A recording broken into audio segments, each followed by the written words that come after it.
ఈ మొత్తం human body weight అంతా కూడా ఇక్కడే పడుతుంది. ఓకే. సో బాడీ కొంతమంది ఒబేస్ ఉండడం వల్ల నొప్పులు వచ్చాయని చెప్పడానికి కూడా వీల్లేదు. ఎందుకంటే బక్కపలచగా ఉన్న వాళ్ళలో కూడా నొప్పులు ఉన్నాయి. బాడీ అంటే ఇది ట్రిగ్గర్ చేస్తుంది. ఇక్కడ నొప్పులు ఉన్న దాన్ని త్వరగా పెంచేందుకు body weight over weight help అవుతుంది, అంటే దోహదం చేస్తుంది, కారణం అవుతుంది. కానీ కేవలం లావు ఉండడం వల్ల నొప్పులు వచ్చినాయని చెప్పడానికి వీల్లేదు. రెండవది ఏంటంటే లాస్ట్ ఎపిసోడ్లో కూడా చెప్పాం, గ్యాస్ట్రిక్ ఇష్యూ ఇక్కడ ఇష్యూ ఉన్నా కూడా మోకాళ్ళ నొప్పులు వస్తాయి.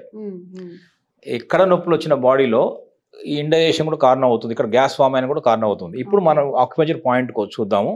ఇది ఈ మోకాలు ఎగ్జాక్ట్ గా బ్యాక్ సైడ్ ఉంది పాయింట్, ఇది బ్యాక్ సైడ్. ఈ రెండు మోకాల్లో ఈ బెండ్ చేసిన దగ్గర బెండ్ చేసినప్పుడు వెనక జాయింట్ లో ఈ జాయింట్ బెండ్ చేసినప్పుడు ఒక చిన్న రేఖలాగా వస్తుంది ఇక్కడ. ఓకే, ఇది క్రీజ్ అంటాం. ఈ క్రీజ్ మధ్యలో ఇక్కడ మీరు చూడండి, ఇక్కడ UB40 అని ఉంటుంది. UB40 అని ఉంటుంది. అంటే UB40 అనే అద్భుతమైన ఇక్కడ ఒక పాయింట్ ఉంటుంది, ఇక్కడ కూడా పాయింట్ ఉంటుంది. ఈ రెండు పాయింట్లు మనము ఇలా ప్రెస్, ఇప్పుడు దీన్ని ఇలా చేయబెట్టి ఇలా ప్రెస్ చేసుకోవచ్చు.